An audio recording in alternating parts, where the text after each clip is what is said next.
Alors Philippe Besson, je vais vous faire une confidence. Vous êtes l'un de mes auteurs préférés et que personne dans ce studio ne me demande pourquoi, parce que je ne serais incapable de vous donner une réponse. Voilà.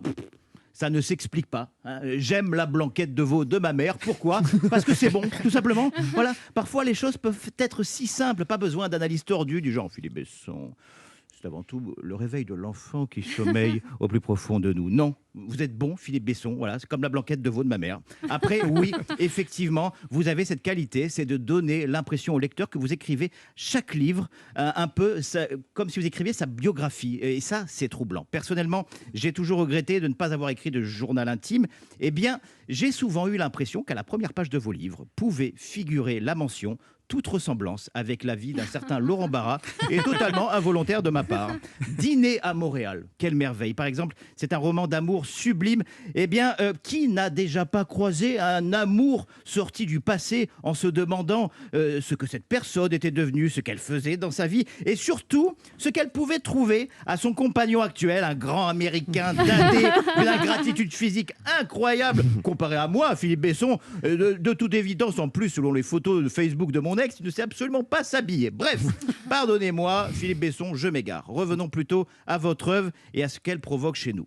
Je vous l'ai dit, je suis fan et c'est bel et bien votre nouveau roman, Le Dernier Enfant, qui m'a le plus touché. Ce livre, d'une simplicité incroyable, raconte votre maman, nos mamans, les mamans. Maman, cette profession où le chômage n'existe pas, ce CDI où l'employé ne compte jamais ses heures. Maman et cet amour à la fin programmé si difficile le jour de la naissance de l'enfant, puisque comme le dit si bien l'adage, on n'élève pas des enfants pour les garder éternellement auprès de soi. Je vais offrir votre livre à la mienne de mère qui vit à Cannes, déjà eu égard aux droits d'auteur que vous lui devez. Un temps, Anne-Marie, le personnage principal du livre, lui ressemble, sauf que ma mère est pied noir. Et oui, il y a l'amour maternel classique, et puis il y a l'amour maternel pied noir, où tout est décuplé, où tout n'est qu'inquiétude. Un exemple, ma mère sait très bien que je vis à Paris, on s'appelle tous les jours. Eh bien, s'il se passe quelque chose de grave dans le monde, par exemple une prise d'otage à Düsseldorf en Allemagne, eh bien elle me dira « Sois prudent, ne sors pas !»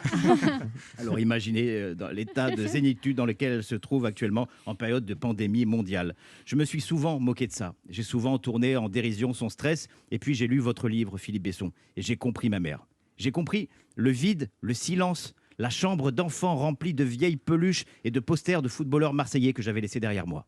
J'ai compris, c'est sois prudent, ne prends pas froid, prends de la vitamine D qui m'agaçait tant.